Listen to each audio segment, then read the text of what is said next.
Amenez mon Seigneur soit actif par l'obéissance de la parole de Christ et la gloire, Saint-Esprit de Dieu. Ça va le balocat dans le Seigneur. Nous recommandons comment on a cela le bon au nom de Jésus. Tout le monde le bon. Merci Seigneur Jésus-Christ. Amen. Amen. Amen. Le prédicateur de cet après-midi, nous l'avons vu hier ici, il faisait la modération. Il vient de très loin, à Huddersfield. Quand il s'élève, c'est notre papa Pita. Nous acclamons pour Jésus. Amen.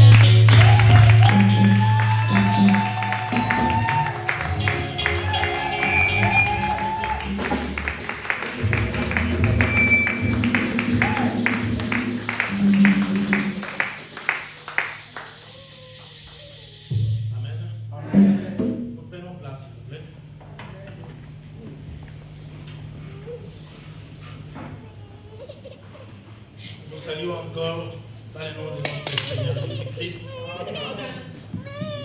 Et nous sommes vraiment très heureux d'être encore au milieu de vous pour partager la parole de Dieu. C'est vraiment un privilège, c'est une grâce de se tenir encore au devant des saints pour partager ce que Dieu nous a mis à cœur. Cet après-midi, nous allons parler de quelque chose de très important, super important même, qui concerne notre vie de tous les jours.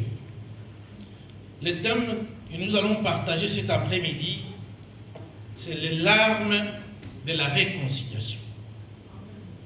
Les larmes de la réconciliation. Dans ce thème, nous allons voir deux grands hommes de Dieu, deux grands personnages bibliques qui ont pleuré dans la Bible. Ils ont pleuré et nous allons voir ensemble dans quelles circonstances ces deux personnes ont pleuré. Pourquoi ils ont pleuré? Qu'est-ce qui les a fait pleurer? Qu'est-ce qui était derrière les larmes qu'ils ont versées? Et par là, nous allons tirer quelques leçons qui nous aideront tous. Amen. Quand nous parlons de la réconciliation, c'est-à-dire il y a eu un conflit. Dans la vie de tous les jours, à ce qui nous concerne aujourd'hui, vous trouverez des familles déchirées. L'homme et la femme qui s'aimaient hier, mais aujourd'hui ils divorcent. Ils se sont adorés, se tirent avec de belles paroles. Ils partageaient l'amour ensemble. Mais à un moment donné, rien ne va. L'un prend à gauche et l'autre prend à droite. Vous trouverez frères et sœurs, même père et même mère. Ils ne se parlent plus des années et des années durant. Parce qu'il y a eu quelque chose qui s'est passé entre les deux. Et personne ne peut prendre les supérieurs pour pardonner ou pour surpasser les conflits. Vous trouverez aujourd'hui des églises en conflit. Une église avec une autre, mais en conflit. Vous trouverez même, pour aller plus loin, deux hommes de Dieu, pasteurs, qui se tiraillent tous les jours. Et ce qui est surprenant dans tout ça, vous trouverez aujourd'hui des pasteurs qui passent sur les réseaux sociaux, étaler les faiblesses de l'autre, c'est quereller.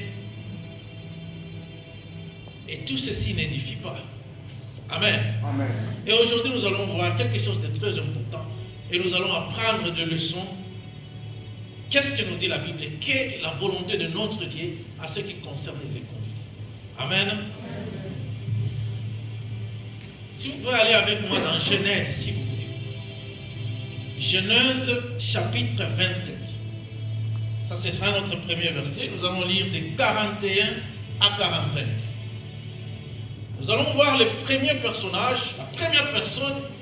Nous allons analyser la vie d'Ésaü et Jacob. Ce sont deux frères jumeaux. Même père, même mère, nés le même jour. Nous allons voir qu'est-ce qui s'est passé dans la vie de ces deux personnes. Écoute ce que la Bible dit. Ésaü conçut de la haine contre Jacob à cause de la bénédiction dont son père l'avait béni. Et Ésaü disait en son cœur, les jours du deuil de mon père vont approcher et je tuerai Jacob, mon frère. Parole du Seigneur, vous pouvez vous mettre. Je vous narre l'histoire. Ici, nous avons deux jumeaux dans le ventre de leur mère. Dieu va se relever. Dieu va se révéler plutôt à la mère disant ceci. J'ai choisi Jacob et j'ai rejeté Esaü. C'est Esaü qui fit l'aîné et Jacob fit son petit frère. Ils n'ont pas encore connu aucun péché. Mais Dieu choisit l'un de travailler avec l'un et Dieu rejette l'autre. Alléluia. Et quand ils sont en train de grandir, celui qui était l'aîné, traditionnellement parlant, lorsque le père devrait bénir quelqu'un, s'il faut mourir, traditionnellement parlant, dans toutes les traditions, même en Afrique chez nous, qu'est-ce qu'on fait? On bénit l'aîné. Amen. On laisse la bénédiction à l'aîné. C'est celui qui hérite la bénédiction du père. Le jour de la mort du père approche, il veut bénir l'aîné qui était Esaü. Mais la mère se souvient. Elle se souvient de ce que Dieu l'avait dit. Elle dit non, ça ne doit pas se passer comme ça. Dieu m'a dit qu'il a choisi Jacob et il a rejeté Esaü. Comment est-ce que lui va bénir Esaü? Ça ne doit pas se passer comme ça. Quand Dieu s'est révélé à lui, il a gardé le secret, il n'a pas partagé avec son mari. Ça, c'est la bénédiction spirituelle que le Père devrait déverser. La bénédiction maintenant traditionnelle qui devrait être de Esaü. Esaü, qu'est-ce qu'il a fait? Il a vendu ça à son petit frère. Vous savez l'histoire, n'est-ce pas? Un jour, il a eu faim. Il a demandé de la nourriture à son frère. Il a dit, il faut que tu donnes la nourriture. Tu dois me vendre les droits de naissance. C'est cette bénédiction-là qu'il a vendue ce jour-là. Autrement dit, il a perdu la bénédiction traditionnelle qui lui appartenait à cause du droit de naissance et la bénédiction spirituelle qui n'était pas aussi à lui, qui était à son frère. Il a tout perdu. Le jour de la mort du papa approche. La mère a fait tout ce qu'elle pouvait faire. Le père a béni Jacob au lieu de bénir Esaü. Esaü était en colère. Mon frère m'a volé la bénédiction. Il a oublié qu'il a vendu cette bénédiction. Il voulait ce qu'on appelle en français et le beurre et l'argent du beurre. Au tekeli mutu, mais au garder l'eau. Aux imbongo, mais au passer l'autre côté. C'est ça qu'il voulait faire. Il faut le faire le malin. Il était en colère. Écoute maintenant ce qu'il va dire. Il dit que quand mon père va mourir, le jour de la deuil, on serait là avec les frères, tout le monde sera distrait. Qu'est-ce que je vais faire? Je vais tuer mon frère. Il a gardé cette haine noire contre son frère. Alléluia. Ceci nous arrive tous. Entre des frères, entre des sœurs, entre des familles, il y a des choses qui se passent et l'un n'arrive pas à supporter et il nourrit cette colère noire des années et des années durant. Genèse 32, frère, s'il vous plaît. Genèse 32, 4 à 8.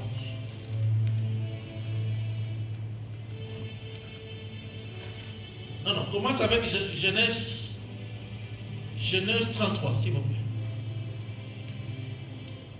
Moi que je t'ai donné là. Non, c'est pas ça. Je vous lis les versets. Alors, qu'est-ce que la maman va faire?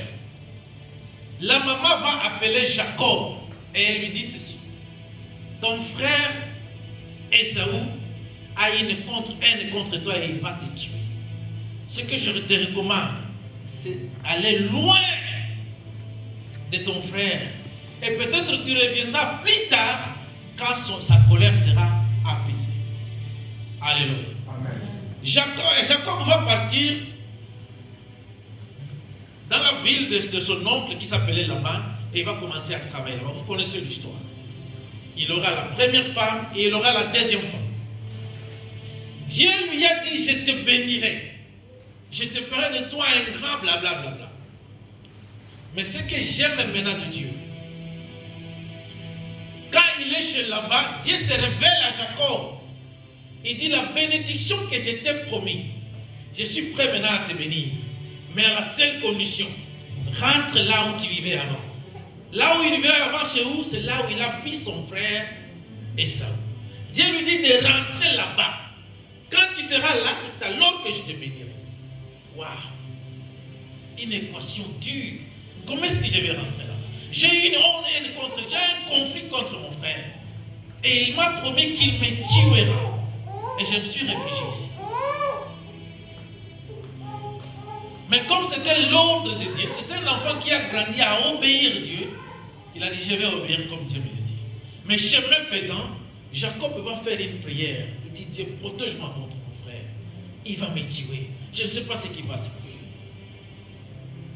Il est prêt de rentrer, et il est en train de rentrer, mais chemin faisant, il fait cette prière. Il dit, Dieu, protège-moi contre mon frère, parce qu'il a une colère contre moi, et en me voyant, il va me tuer. Mais qu'est-ce que cet homme de Dieu va faire? La Bible dit ceci. Il envoie des mercenaires, il envoie ses travailleurs pour aller rencontrer son frère Esaü. Et la Bible dit qu'il a préparé beaucoup de cadeaux, des richesses et des richesses, parce qu'il était devenu très riche. Il leur a dit, allez avec tous ces cadeaux, va donner à mon frère. Et vous lui direz que je viens pour les rencontrer. Ces travailleurs vont venir et vont rencontrer Esaü. Matine biso petit frère nayo. Ton frère Jimon il dit que azo ya beaucoup tananayo. Tala biloko oyo apesi biso to ya kopesa. Alors bien ok, gardez d'abord ce truc là. Il vient quand il est en route, il est en train de venir vers toi. On dit pas de souci. Esaü va se déplacer avec 400 soldats pour rencontrer son frère. Il s'est dit, aujourd'hui, c'est l'occasion que j'ai cherchée pendant très longtemps. Il est bien préparé avec une grande armée derrière lui. Son frère est en train de marcher avec quelques travailleurs, avec ses 2 femmes et ses enfants. Maintenant, qu'est-ce qu'il fait? Atim à travers Naël Bosso, et il s'est dit la Bible, ce qui a bombé à travers, on a s'échapper avec mes enfants et mes 2 femmes. Jacob a Zoya et Saoupé a Zoya avec une armée, arsenal. Nous allons bien la faire. Voilà le verset que je cherche. Reste auprès de lui quelque temps jusqu'à ce que la fureur de ton frère s'apaise. Jusqu'à ce que la colère de ton frère se détourne de toi et qu'il oublie ce que tu lui avais fait. Alors je te ferai revenir pour que je serai. Pourquoi serais-je privé de vous deux en même jour? Alors Esaü est en train de venir. La Bible dit ceci. Quand il voit Jacob est en train de venir et Esaü est en train de venir. Avec l'armée, l'autre avec les travailleurs et ses femmes. Beautiful story. Qu'est-ce que Jacob va faire? C'est ce qui nous intéresse aujourd'hui. Je vous rappelle ceci. Jacob n'avait pas volé la bénédiction. Qui est d'accord que Jacob avait volé la bénédiction? D'abord la question, est-ce qu'on peut voler une bénédiction? Qui bénit? C'est Dieu qui bénit, n'est-ce pas? Alors quand quelqu'un vole la bénédiction, c'est-à-dire, Dieu voulait bénir le pasteur, mais le frère Élie a eu bénédiction. C'est que le frère Élie, il est malin que Dieu. Il fait un truc pour tromper Dieu. Et Dieu lui donne la bénédiction qui appartenait au pasteur. Retenez ces 3 phrases. Dieu ne se trompe jamais. Dieu ne peut jamais être trompé. Et Dieu ne trompe jamais. Il ne trompe jamais. Il ne se trompe jamais. Et il ne peut en aucun cas être trompé par un humain. En d'autres termes, Jacob n'avait pas volé une bénédiction. Il n'avait fait aucun mal à son frère. Parce que la bénédiction lui appartenait. Et la bénédiction traditionnelle qui appartenait à son frère lui a vendu. Il n'est pas fautif en aucun cas. Mais écoute maintenant ce qu'il va faire. Tokiti, frère. Tokiti. Tokiti, l'autre verset.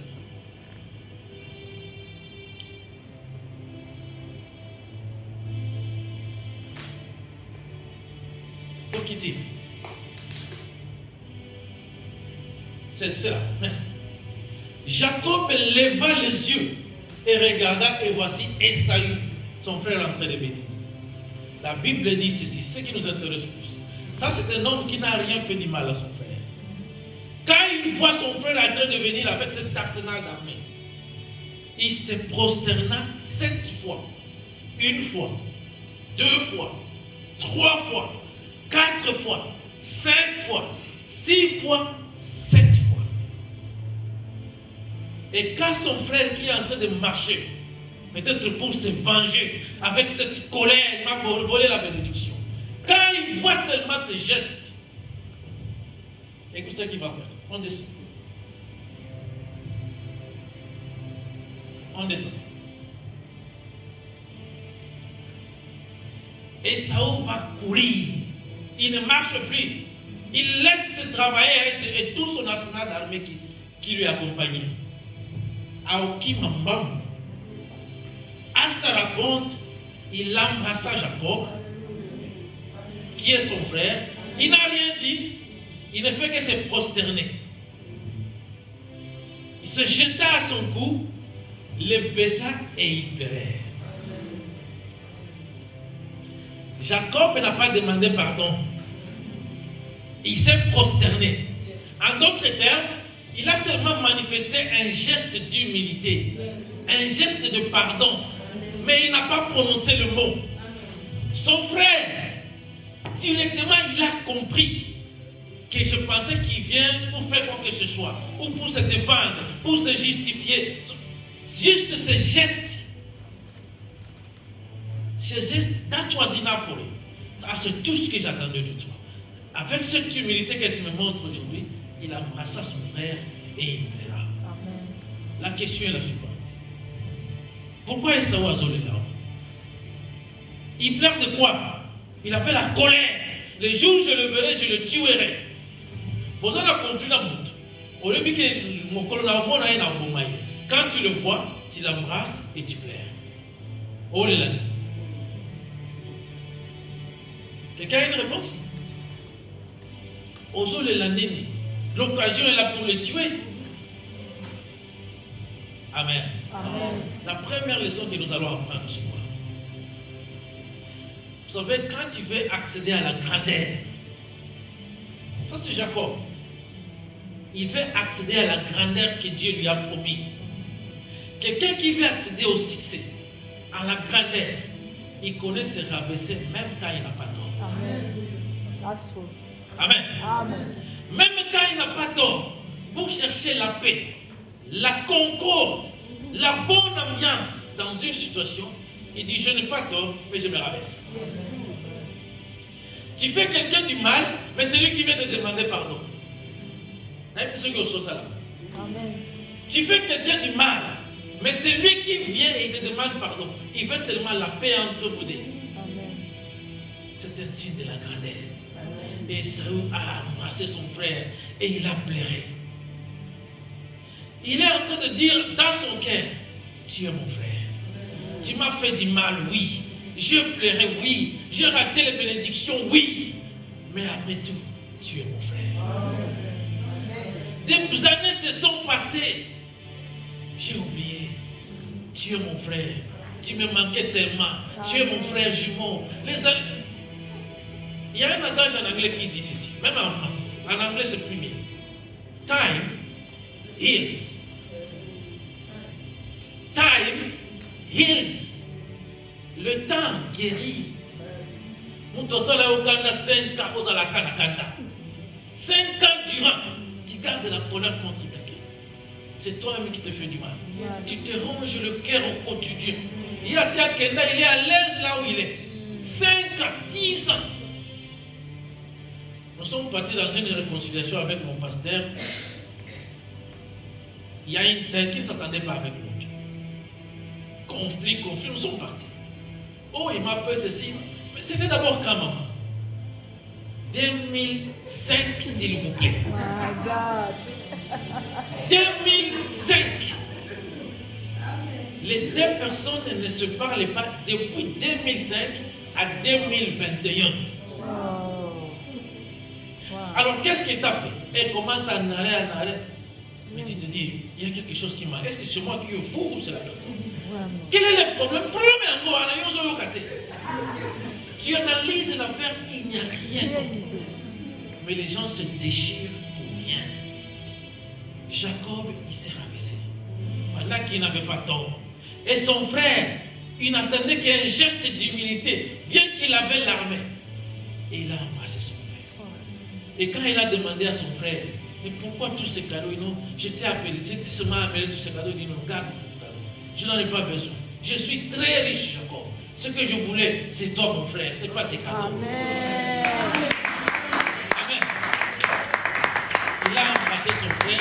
Et la Bible dit ceci. Jacob a tellement insisté. Et puis ça va dire, ok, je pars. Mais il n'avait pas besoin de garde. Il avait besoin de son frère qui lui manquait pendant très longtemps. Nous étions à conflit, oui, mais quand je te vois, Nadia Nassé. Amen. Amen. Amen. Je vais vous donner des signes qui vous montrera que quelqu'un est loin de Dieu. Quand vous trouvez quelqu'un, il est difficile à demander pardon. Tu n'as pas besoin d'une prédication ou de discernement. La personne est très loin de Dieu. Amen. Yes. Kosenga pardon, Yesu sala ekraka. Kosenga pardon, te amona na asoba. Amona te. Cette personne est loin de Dieu. Surtout les hommes. Quand vous allez dans des mariages, les hommes ont difficile à se rabaisser et demander pardon. Vous savez que quand tu demandes ta femme pardon, c'est cela le charisme des hommes. C'est cela l'élégance. Tu penseras que tu te rabaisses, mais c'est cela la grandeur. Tu es en train de prendre la domination sur elle. Alléluia. C'est la grandeur. Et même le ciel connaît que cette personne est prête à l'élévation. Il est prêt à la grandeur. La deuxième des choses qui est maintenant Esaü. Si vous trouvez quelqu'un, il est difficile à pardonner, pasteur. J'ai connu quelqu'un, je m'excuse auprès de lui.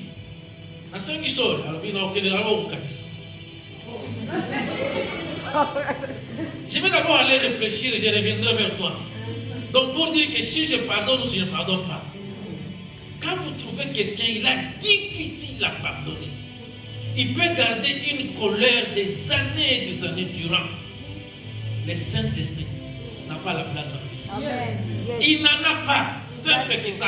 Yeah. Alors qu'il faut tout a prié, le Saint-Esprit n'est pas dans la personne. Amen. Quelqu'un qui a le Saint-Esprit, il pardonne facilement. Yes. Amen. Et Amen. nous allons voir le deuxième exemple. Alléluia. Amen. Parlons maintenant du deuxième personnage. Ça, c'est une histoire que j'aime bien. Nous parlons de Joseph. Écoute ça bien. Joseph haï par ses frères. Joseph haï par ses frères. Joseph jeté dans le trou par ses frères. Comme cela n'avait pas suffi, Joseph finalement vendu par ses propres frères. Papa Moko. Joseph arrive dans la maison de Potiphar. Il commence à travailler dur comme étant un esclave. Il commence à gagner de la joie. Il est loin de chez lui. Esclave. Namboka Mopaya, mais esclave. En train de travailler dur pour quelqu'un. Il commence à se retrouver. Il sera calomnieux. Faussement accusé par la femme de Potiphar. Il se retrouve où? En prison. Tout ceci causé par qui? Par ses propres frères. Il arrive en prison. Il va commencer à faire du bien. Il commence à travailler dans la prison. Il sera oublié par quelqu'un. Mais finalement, la grâce de Dieu va lui repérer là-bas jusqu'au premier ministre de l'Égypte. Joseph a maintenant quoi? La gloire, la richesse et l'autorité. Mais c'est Joseph-là le jour où il voit ses frères qui l'ont causé toute cette malheur, toute cette douleur qu'il a endurée, toute cette souffrance, la Bible dit ceci, écoute mes amis. Joseph dit à ses frères, je suis Joseph. Mon père vit-il encore? Mais ses frères ne pourraient plus lui répondre, car ils étaient troublés en sa présence. On descend. Joseph dit à ses frères, approchez-vous de moi. Amen. Et ils s'approchèrent. Il dit, je suis Joseph, votre frère que vous avez vendu pour être mené en Égypte. Descendons. Maintenant, je ne vous afflige pas. Et ne soyez pas fâchés de m'avoir vendu pour être conduit ici. Car c'est pour vous sauver la vie que Dieu m'a envoyé devant vous. Amen. On descend. Il se jeta au cou de Benjamin, son frère, et il pleura. Et Benjamin pleura sur son cou. Il embrassa aussi tous ses frères en pleurant. Je souligne bien. En pleurant. Après quoi ses frères entreturent avec lui. Joseph, il est maintenant dans une position de vengeance. Il est dans une très bonne position.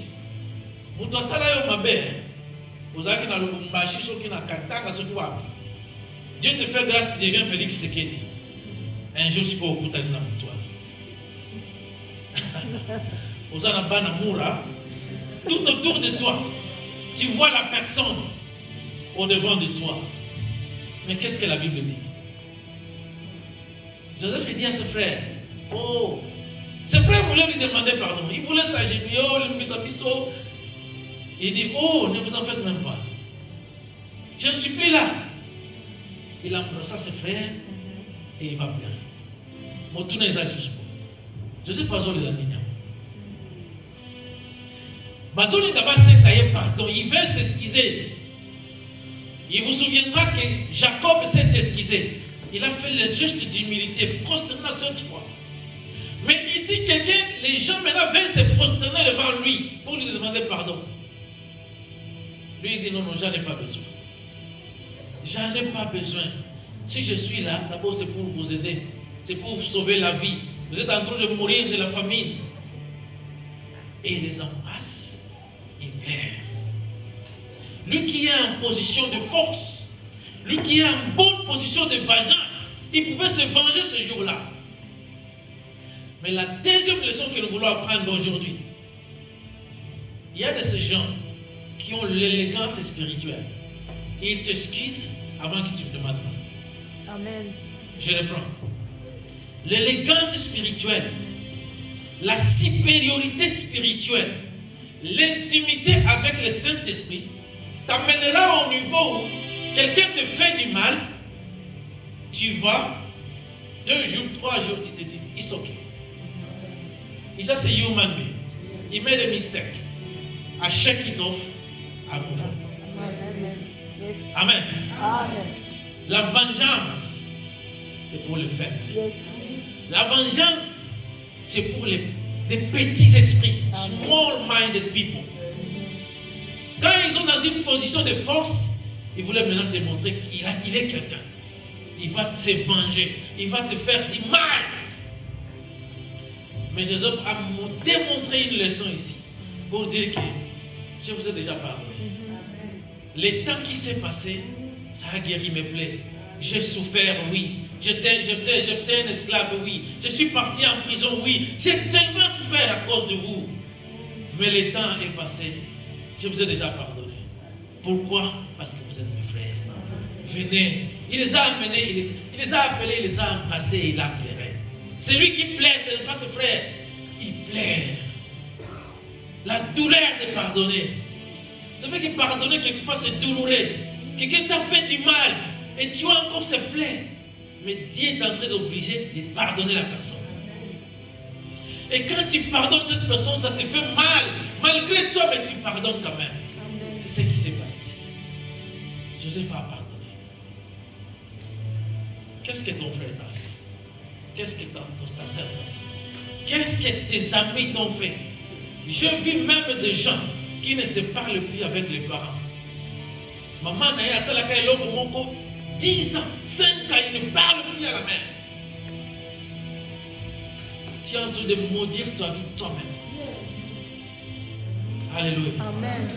Joseph nous a montré qu'on peut pardonner sans que le pardon soit demandé. Joseph a démontré que tu peux aimer tes ennemis. Joseph a démontré que ceux qui t'ont fait du mal, tu peux revenir encore à nous. Et sans oublier, ça ce sont ses frères. C'est ce qui lui suffit.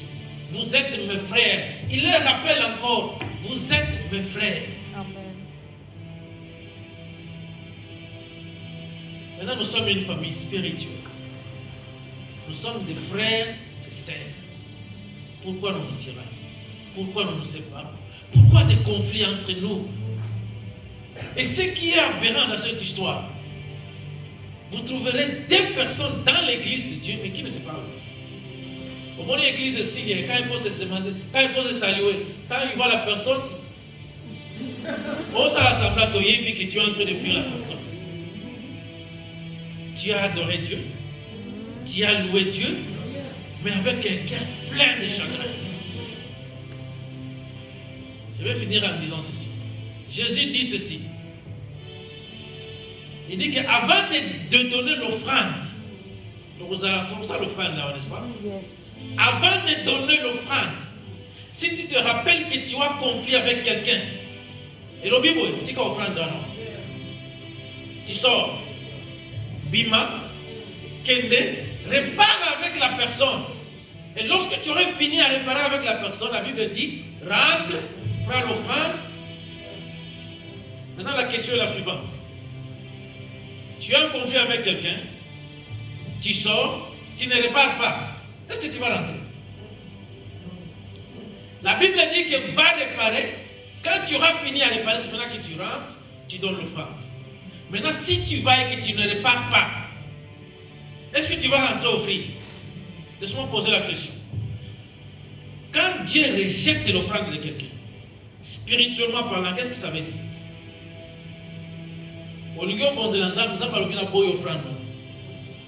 Spirituellement parlant ou bibliquement parlant, qu'est-ce que ça veut dire? Ça veut dire ceci. Dieu n'a pas de problème avec l'offrande. Dieu a rejeté la personne. C'est toi qui as le problème avec lui. Alors il ne veut pas ton offrande. Parce qu'il a des problèmes avec toi. Il te rejette toi et il rejette tout ce qui vient de toi. Alors vous trouverez que dans nos églises aujourd'hui, nous avons beaucoup de personnes que Dieu a excommuniées depuis très longtemps. Mais ils donnent les offrandes. Quand Dieu t'excommunie, ça veut dire quoi? Il ne te reconnaît plus dans sa présence. Et quand Dieu dit que je ne veux pas les offrandes de quelqu'un, il dit que va réparer, ça veut dire tout simplement ceci. Ce que Dieu voulait dire en d'autres termes, que dans ma présence, il n'y a pas de place pour les conflictuels. Quelqu'un plein de conflits, mais dans la présence de Dieu. Il adore, il chante, il modère, il fait ceci. Mais au-dedans de lui, 10 000 conflits dans son cœur. Et il vient donner l'offrande. Tu es en train de tromper qui? Alors vous trouverez que dans nos églises aujourd'hui, nous avons beaucoup de personnes que Dieu a déjà excommuniées, mais ils sont là. Zambasia Bengana Bangon Église. Il dit, va avec ton offrande, va réparer d'abord. Pour dire que dans ma présence, j'ai besoin de personnes qui n'ont pas de conflits avec les autres. Amen. Quand Dieu rejette l'offrande, Caïn et Abel sont en train d'offrir. Dieu agrée l'offrande de l'un et il rejette l'offrande de l'autre. C'est l'autre qui était rejeté. Et vous savez ce qui s'est passé? Il a tué son frère à cause de ça. À cause de cette jalousie. Parce que son cœur était loin de Dieu. Et Dieu a rejeté son offrande. Dans la présence de Dieu, dans l'église, dans notre vie spirituelle, il n'y a pas de place pour des personnes conflictuelles. Amen. La Bible ira même plus loin à nous donner combien de temps tu peux garder la colère. Tu es en colère avec ton frère, avec ton pasteur, avec ta femme, avec ta sœur. La Bible est en train de nous donner un délai, une période, une échéance. qu'il est en train de te permettre de garder la colère. Vous savez ce verset dans Éphésiens? Il dit que le soleil ne se couche pas. C'est-à-dire que quelqu'un te fait du mal le matin ou pendant la journée. Très bien. Tu es un humain. Tu as des sentiments. Vous avez un thème. Et aucun cause. Mais la Bible est en train de dire ceci. Que le soleil ne se couche pas. Que le soleil ne se couche pas. Amen. Avec cette colère en toi. Comment est-ce que tu vas adorer Dieu demain? Yes. Comment? Tu sais, quand tu es en colère avec quelqu'un, tu es en train d'adorer. Tu ouvres les yeux, tu lui vois. Et ça, lui dit. Tu es déconnecté. Parce qu'en le voyant, il réanime encore la colère en toi. Et directement, tu sors dans la présence. Amen. Yes. Comment est-ce que tu vas louer? Tu vois la personne au moment d'ombre. Amen. Vous trouverez quelqu'un en train de prêcher, mais en conflit avec quelqu'un. Tu es en train de prêcher quoi? Tu trompes qui? Tu es en train de prêcher, mais en conflit avec ta sœur, avec ta femme d'ailleurs. Quelqu'un est en train de prêcher, mais il s'est séparé les liens avec sa femme 2 mois durant. Dans l'honnêteté, il faut dire, je ne prêche pas d'abord. Je ne parle d'abord avec ma femme. Tout ce que tu diras là-bas, Dieu ne compte pas. Amen. Amen. Espérons que je suis en train de parler de quelqu'un. Oh yes. Amen. Chaque fois que je prêche cette prédication, qui mène les beaux enfants. C'est la vérité, papa. Et ça me rassure que ça vous touche. Nous sommes les enfants de Dieu. Amen. Nous devons avoir le caractère de notre Père. Yes. Nous lui avons fait du mal dans les jardins d'Éden, mais c'est lui qui est venu encore nous chercher. Yes, papa. Et comment est-ce qu'il nous a cherché? À sacrifier même son fils unique, son fils bien-aimé. Nous ne lui avons pas demandé pardon, mais c'est lui qui est venu encore vers nous. Yes. Oh Jésus. Est-ce que quelqu'un peut ressembler ce Dieu? Quelqu'un t'a fait du mal, tu dis it's ok. Écoutez, les gens te feront toujours du mal. Yes. Et aussi la C'est tête. aussi la tête, papa. People will always make a mistake. But you need a heart to accommodate people's mistakes. Amen. Je vous donne un exemple.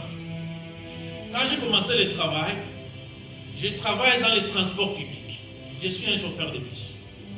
Juste 2 mois après avoir commencé le travail, j'ai connu une voiture. Bah, la voiture en est panzane. Et quand tu conduis une voiture comme ça, le demain on te retire. On te retire de la route. Tu vas dans ce qu'on appelle discipline. Dans une réunion avec le manager, ils sont là. On te montre d'abord la vidéo. Regarde comment est-ce que tu as connu cette voiture. Regarde comment est-ce que tu es venu. Si tu es là, comment est-ce que tu as commencé à courber. Il ne fallait pas, il fallait encore prendre de l'espace. C'est maintenant que tu veux. Mais il me dit ceci. On te voit que tu es en train de trembler. On te voit déjà, tu es tremblant. Mais la bonne nouvelle est qu'on ne va pas te révoquer. Tu vois toutes ces personnes, ces bons chauffeurs qui sont là, ils ont fait la même erreur. Yes. Tout le monde. Tout le monde, yeah. Mais dans notre entreprise, nous avons de l'espace pour accommoder les mystères du jeu, Wow. les erreurs du jeu. On va te donner du temps. Un jour, tu deviendras un bon chauffeur. Et ça ne sera pas le premier accident. Il va faire un autre, il va faire un autre, mais on va te soutenir jusqu'à ce que tu deviennes meilleur. Quand t'as montré le coude. Ça, ce sont des païens. Uh-huh. Les gens te feront toujours de mal. Il y a quelqu'un qui va te critiquer, il y a quelqu'un qui va te calomnier. Au salier l'autre côté. Mais si tu es préparé à commencer à te venger à un, Comment? tu venges contre quelqu'un aujourd'hui, il y a l'autre qui te critique Comment, demain, papa? l'autre parle là-bas, l'autre parle là-bas, l'autre. Et tu passeras toute ta vie stressé. Laissez. Quelqu'un te critique, tu cherches quoi répondre, tu es préoccupé. Tu n'as plus le temps de lire la Bible, de te concentrer, de faire le bien. Tu deviens dans la bassesse, dans la petitesse. Mais la grandeur, c'est le cœur de Jacob. Il s'est rabaissé sans avoir fait du mal. La grandeur, c'est le cœur de Saoul. Il dit, mon frère m'a fait du mal, mais c'est mon frère. La grandeur, C'est le cœur de Joseph. On voulait lui demander pardon. Il dit non, moi je ne suis plus là. Qu'est-ce que ça te fait quand tu vas demander pardon à quelqu'un et tu dis oh, mais moi j'ai déjà oublié cette histoire. Quand tu es encore là, ça te fait comment? Ouf! Oui, qui bien. Cette personne, tu la respecteras toute ta vie. Amen. Il dit que moi j'avais déjà oublié, toi tu étais encore là. Et ça écoute, oh, si tu vois dans la salle, est-ce que la dame vous a bien? Il change même le sujet. C'est la grandeur. C'est le signe de l'élévation. C'est quelqu'un qui est prêt à recevoir la bénédiction de la femme. Est-ce qu'on peut applaudir pour la femme?